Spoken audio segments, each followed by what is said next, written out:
Hello，大家好。又到咗我哋夢想層層疊人生續集，今日就已經嚟到第20集啦。咁今日會見到我哋就係得我哋兩條友喺度撐住場先，咁咧就另外兩位咧就希望可以遲啲會上到線啦嚇。有少少 technical 嘅問題，唔緊要嘅。咁我哋今日嘅話咧就係講嘅話題咧就係你嘅人生係計劃出嚟㗎嘛？咁咧就我點解會有呢個話題咧？因為我覺得我嘅人生咧係唔係計劃出。咁咧就其實咧今日係我係做主持，咁陣間咧就或者陣間再由阿 Cicely 再同我哋分享。咁先我嚟分享先啦。咁咧就講到就話，其實由細到大嘅話咧，我嘅性格咧就行到邊做到邊嗰啲人嚟嘅，即係就話咧唔係一個好好嘅計劃者。咁好多嘅事情咧，其實我都係真係最後一分鐘先去做嘅，甚至乎即係比如好似講到最，都好慘。我啲小朋友咧，即係聖誕節禮物啊嗰啲咧，我真係 last minute 先至係去做嘅。其實就已經諗住即係話要事先諗好啦，要做住先，但係就硬係都係拖到最後一分鐘先去做嗰啲人嚟嘅。咁就係因為咁樣咧，其實我真係覺得我而家嘅生活咧，就係同我自己想像中其實係真係有差距嘅。因為冇設好一個目標咯，咁所以其實我一直都會教我兩個女咧，即係做人一定係要有計劃。比如話最簡單就係話，即係喺 school holiday 啊，咁要設定，即係比如呢兩個禮拜要做啲乜嘢啊。如果唔係時間過咗，其實就咩都冇做到嘅翻去。咁又或者係每年嘅年頭咧，我都希望佢哋可以 set 一個 goal，即係 set 10 goals 咁樣10個目標。咁就今年要喺今年裏邊要完成嘅咁樣，就好似我哋以前做嘅嗰啲vision board 咁樣。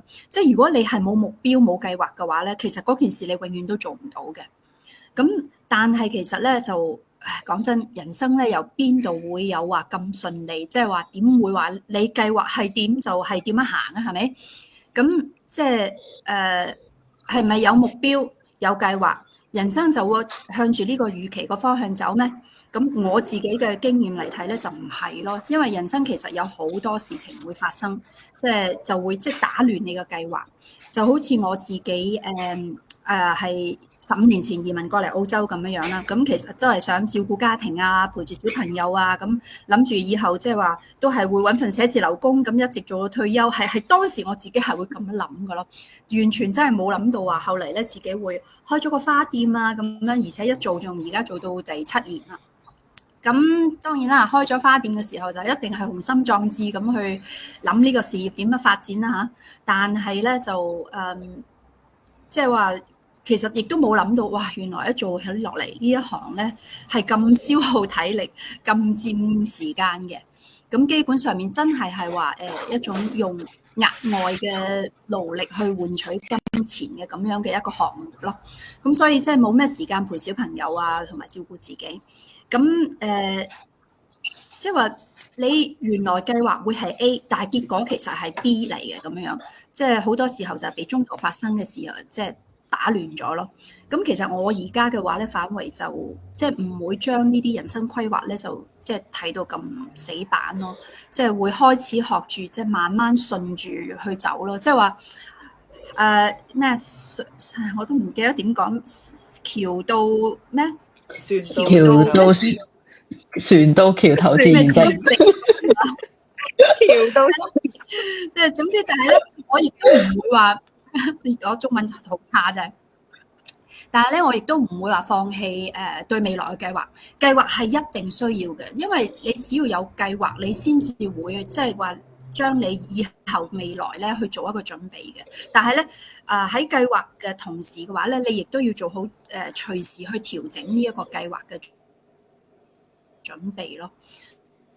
咁所以即係嗱，我呢個就係我自己分享啦。咁我希望即係話陣間睇下或者陣間阿 Cicely 先同我哋睇下佢又點樣睇佢嘅人生啦。好啊，多謝 Becky 交俾你嘅分享。Cicely。其實你一路講嘅時候咧，我一路笑，因為我都睇到我自己究竟其實我收到呢個題目嘅時候咧，我冇乜係諗法。咁跟住咧，我就喺度諗啊，其實我自己嘅人生係點咧？我自認覺得啦，自己係一個都好有計劃嘅人嚟嘅，因為其實我對一啲我唔確定嘅嘢咧，我其實好冇安全感，所以咧我係一個 planning 嘅人嚟嘅。但係咧，你頭先喺度中間講嘅時候，其實 planning 咧還 planning 啦，但係個事情點樣發展咧，往往都係會係好出乎意料之外嘅，即係有陣時唔係我哋plan 咗係咁樣去行，就真係會可以咁樣去行。咁另外一樣嘢就係咧，我頭先都睇到我自己嗰個即係過去成長嗰個階段咧，每一年我都會定一啲目標，但係每一年咧嗰啲目標都係失落嘅。咁跟住咧。嚟到，但係直至到嚟到呢個網絡事業嘅時候咧，我先發覺點解自己每一年個目標都係失落咗咧，就係因為其實我自己唔識得點樣去定目標啦。以前一嚟就哇好勁咁樣 set 到啲目標超級巨大，就好似好偉大咁樣，但係其實冇諗過究竟自己點樣由零到一，由可以而家咩都未有，去到嗰個目標咧，即係冇一個中間嗰個 planning。咁其實咧點樣去 plan 呢件事？其實我真係入咗嚟呢個事業之後先至去學識咯。咁以前都係好似好亂打亂撞咁樣，我諗住我要做呢樣嘢，跟住我就橫衝直撞咁樣就去啦咁樣。咁就中間會發生好多出人意表嘅事情。咁而家咧都會有咁嘅情況嘅，但係咧就而家會比較會睇得到究竟如果平件事走歪咗嘅時候，究竟離我要嘅目標嘅差距係乜嘢咧？我可以去做啲乜嘢去令到我自己回復正軌咧？咁我覺得呢一個咧係我喺呢個事業入邊學識㗎啦。咁我而家其實都有少少同阿 Becky 嘅方向差唔多嘅，即係都唔會話真係 plan 得太遠，但係我自己有個終極目標，我想要點樣嘅人生，我希望自己成為一個點樣嘅人，我係有一個好清晰嘅藍圖喺度嘅。咁但係中間嗰條路咧，究竟我要走直路啊、走彎路啊、走山路啊，定走乜鬼咧？即係游水咁樣咧？咁就即係中間就冇一定嘅，就係可以自己去。照住嗰個情況發展，然之後咧就自己再去不斷咁樣調整。咁其實我覺得人生都可能都係咁樣嘅，即係有好多嘢我哋估計唔到，但係嚟到咧就見招拆招咁樣。咁呢個就係我而家自己嘅狀態。係咯，其實即係話係咯，即係學你話齋，你要有一個框架係一定要有嘅，你人生即係一個所謂嘅大嘅終極嘅目標係一定要有嘅。但係至於中間你點樣走嘅話咧，即係有啲點樣橫支啊咁樣，其實係一定會有，可能你會走少少彎路啊，或者你會係咯，學你話齋會可能爬山啊，會落下斜坡啊咁樣，咁呢啲就即係我哋控制唔到咯嚇。咁呢個都好正常，大家都理解嘅。咁或者我哋睇下我哋阿社工阿 Holly 咧，我諗我成日都覺得咧，Holly 應該即係做社工嗰啲人應該都係啲計劃性好強嗰啲人嚟嘅。你嘅人生係咪計劃出嚟嘅咧？咦，真係迷思嚟嘅喎，我覺得要解破下呢個迷思先。係啦，咁啊講翻先，我係以前做社工啦，而家就唔係做社工嘅。不過咧就真係迷思喎，我覺得就算社工其實都好睇每一個人嘅。咁我本身個人其實係冇乜規劃嘅人嚟嘅，所以由細個啦到即係我覺得係由我移民開始咗呢個網絡事業咧，我先有清晰嘅規劃。之前咧就係冇㗎，我都係比較隨心嘅人啦。咁我覺得都會知下自己嘅方向嘅，即係例如讀好書，讀完書咪畢業，畢業咪揾份工，揾工咪結婚生仔，繼續揾工咯，咪就即係繼續返工咯。咁呢個咪就係一個方向啦，已經。咁當中即係要再做啲乜嘢啊，或者規劃啲乜嘢，其實好老實咧，我就真係冇嘅，比較隨心咁樣啦。嘅人啦，咁同埋有啲人咪係可能好細個啊，已經好清楚自己想要啲乜嘢，然之後就好有行動力啊，然之後去追求嘅。咁我又唔係屬於呢類喎，咁我曾經都好想自己係呢類人，咁就但係都俾咗好多壓力自己嘅，因為我唔係呢類人，但係我又成日要諗住我究竟有啲咩好清晰，好一定要做到嘅目標咧，咁我就成日都係咁樣 loop 嘅。以前好多年都係咁樣，咁然之後每一年咧年底都係會嘅定新一年嘅目標。不過我嘅唔好處就係冇規劃啦，即係同埋係好多目標都好想做，所以到頭嚟咧，其實好多嘢都係冇做到嘅。咁然之後咧，每一年嘅年底嘅目標係咩啊？就係定新一年嘅目標。我屋企人都咁樣笑我嘅，即係我嘅目標就係定目標啦，咁樣啦。咁我自己覺得同意，就係我開始咗呢個事業咧，因為佢呢個事業真係幫助到我哋去真係揾翻自己想要嘅生活係啲乜嘢。因為如果唔係咧，我哋做呢個事業就會好似個大海咁好闊啊，你唔知向邊個方向嘅。咁所以你首先係要搞清咗自己嗰個方向先咯。咁我覺得我而家就好清晰啦，一個規劃。我諗因為可能再加移民咗之後咩都重新嚟過咧，咁所以係都清晰㗎。例如2年後就希望安定到個居所，係啦。咁3年後就希望即係話個事業上讓我即係繼續維持住呢個自主嘅生活啦，有選擇嘅生活啦。咁呢個都係我好清晰嘅嚟緊嘅願望嚟嘅，一個目標嚟嘅。咁我自己覺得都係其實有個規劃一個目標都係一個大嘅方向啫。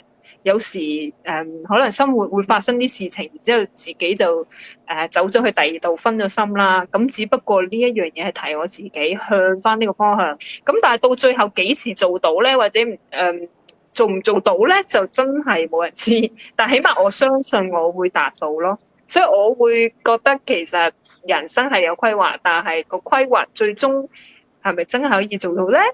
咁就盡人事咯，盡人事聽天命係啦，或者我相信我就可以做到。咁我又聽過一句説話，想同你分享咧，觀眾就係你而家嘅生活，或者你而家經驗到嘅嘢，就係你以前你諗出嚟嘅嘢嚟㗎。你可以去諗下係咪？即係例如我而家移咗民，其實原來係我好多年前我都曾經，其實我係有諗嘅，有諗我想離開香港，去有個新嘅生活。然之後而家達成咗啦，係啊，咁所以而家嘅你可以由而家呢一刻去諗翻清楚，其實自己想要一個點樣嘅生活。他日，然之後你透過你嘅行動，他日你就會可以實現嘅。你哋都得㗎，觀眾。好，我分享係咁多。Thank you。好同意。其實真係我覺得都好視乎性格嘅，因為咧我有接觸到有另外一個媽咪講緊佢個女啦，即係同我女差唔多年紀，都17、8歲咁樣樣。咁佢話佢個女已經好清晰知道以後自己要讀乜嘢，跟住咧就即係 set 好晒，比如話到咗17歲就即刻去考車啊，咁佢自己已經一早就定好晒嘅目標啊。咁考完車之後咧，就即係話唔使影響考個 HSC 啦咁樣樣，即係佢係一步一步，即係好有計劃啲人嚟㗎。咁我覺得呢個同性格有關啦。咁但係我亦都會發覺咧，其實呢樣嘢咧，有陣時有啲嘢咧係要隨住有啲年紀、有啲經歷咁樣樣，先至可能會教到我哋，即係話我哋係真係要識得做下計劃。以前細個係真係唔識呢啲嘢咯，慢慢你經歷多咗，你會知道原來真係有做計劃嘅話咧，即係真係會幫你達成到一啲目標，咁你咪會做咯。咁當然好似呢個事業咁樣一樣啦。我覺得因為呢個事業嘅話，大家都係叫做自己係老闆，所以咧個自律性係好強嘅。咁所以即係話。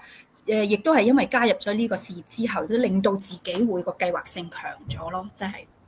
咁我哋睇下我哋嘅全職媽咪Elsa 咧係點樣計劃啦，睇下佢2個小朋友會唔會成日打亂佢嘅計劃啦。咁梗係日日都喺度打亂我個 planning 啦。咁我咧其實咧同 Polly 都幾似，我發覺聽完 Polly 嘅分享之後咧，其實我由細到大都係一個唔係好識得 planning 嘅人啦，即係唔係好識得計劃自己應該要做啲乜啦，咁都係即係聽爹哋媽咪話，咁細個梗係要返學啦、讀書啦，咁但係我又唔知讀書為乜，又唔知返學為乜，咁當時即係唔好講夢想，其實連即係人生目標係乜我都唔知嘅，即係成個夢咁樣嘅。咁後來係嚟咗美國讀書之後咧，其實就即係因為成個生活環境轉變啦，咁即係冇爹哋媽咪喺你身邊幫你啦嘛，冇哥哥喺側邊督住你讀書啦嘛，咁靠自己嘅時候咧，其實就即係多咗時間去思考下自己啦，同埋即係因為嚟讀書真係好貴㗎，唔好嘥錢，所以你就真係跌埋心水，的起心肝就俾心機讀書咁樣啦。咁就會即係思考到自己到底條路係應該點樣行，自己想要點樣行啦。咁當時其實我就係即係讀係我主修地理啦，副修係城市規劃啦。咁當時讀書嘅嗰陣時嗰個 plan 就係諗住我畢完業之後咧，其實我就想去即係繼續進修啦，然後考牌啦，咁啊做呢方面嘅專業啦咁啊。咁但係當然梗係殺出個程咬金啦。咁個程咬金啊，梗係我個仔啦。臨畢業嘅時候咧，埋門一腳咁咧，佢就出現咗啦。咁所以咧就即係又好係咪叫好幸運咧？就有全職學生咧就做咗全職媽咪啦咁樣，咁但係做咗全職媽咪之後，其實嗰個人生計劃都已經打亂咗啦，咁你再重新諗過啦，咁嗰陣時其實都幾迷茫嘅，因為做全職媽咪一日都係即係喺屋企照顧小朋友啊，又冇乜時間啊，機會接觸出邊嘅事物啦，咁其實都幾灰沉嘅嗰段時間，咁但係後來係接觸到呢個網絡事業之後咧，覺得哇！人生充滿希望，真係唔好灰心，唔好氣餒嘅，同埋認識到一班咧咁好嘅朋友咧，其實都係一個好好嘅 bonus 啦。我覺得喺呢個事業入邊，咁都係學師時咁講啦。其實因為真係入咗嚟個事業嘅時候咧，其實好多教練啦、導師都會即係教你點樣去訂立一啲目標咧，喺呢個事業入邊去進行。因為即係如果唔係嘅話咧，就會好似即係大海撈針咁啊，冇嗰啲叫咩啊？冇方向，即係冇方向咁去進行咧，其實就真係會使咗好多力，但係咧都得唔到結果咁樣嘅。咁所以我哋都係會直至喺加入咗呢個事業之後咧，其實真係多咗好多時間去思考自己其實嗰個目標應該係點樣去進行咯。特別係即係同我哋3位主持人一齊咧，即係進行即係做咗好多即係廣東話嘅 Go Live 啊，或者係即係 Cici 教練啦，帶住我哋做咗好多 project 之後咧，其實我真係咧。係慢慢咁去揾到自己喺呢個事業嘅方向，其實我都好感恩啦。因為之前啱啱入嚟嘅時候，真係好似完全唔知發生緊乜嘢事咁啦。即係人哋做啲乜，我又跟住去做啲乜，咁但係當然嗰個結果就成效就唔係咁好啦咁樣。但係好慶幸而家係真係有咗目標之後咧，嗰個方向好清晰，咁就可以繼續知道自己應該點樣用力喺呢個事業入邊發展咯。係啊，呢個就係我覺得嘅少少嘅分享啦。OK， 多謝 Elsa。咁係咯，其實即係話我哋呢度似乎好似聽落去全部都唔係話計劃型嗰啲人嚟咯。不過係咯，唔緊要，即係無論你係有計劃嘅，抑或係嗰種好隨緣嘅嗰種人嚟講咧，其實咧總之好好地過好你嘅今日就係啦。因為咧嗱，我哋嘅未來嘅話咧，其實你真係好難掌控得到啦。但係咧，你而家就係可以決定點樣去過好你自己今日，係嘛？就好似 Holly 話齋，其實你今日嘅形成咧，係以前嘅一啲即係你以前做落嘅事反映出嚟嘅。咁所以即係話，我哋而家做好今日嘅話咧，亦都係可以將你去塑造你嘅未來咯。咁無論你今日係唔係？無論你係喺度向緊你自己嘅夢想喺度前進啦，亦或係仲係喺度探索緊，即係究竟我嘅未來係點咧？仲未諗到係乜？其實咧，希望我哋今日嘅分享嘅話咧，亦都可以帶到俾你哋一啲嘅靈感同埋力量啦。咁咧，今日咧就係我哋簡單嘅分享。咁或者下個禮拜嘅話，我哋再有其他更 interesting 嘅話題會同大家一齊探討嘅。咁今日嘅時間差唔多，多謝幾位主持人先。OK，咁我哋下個禮拜拜拜，再見，拜拜，拜拜，拜拜。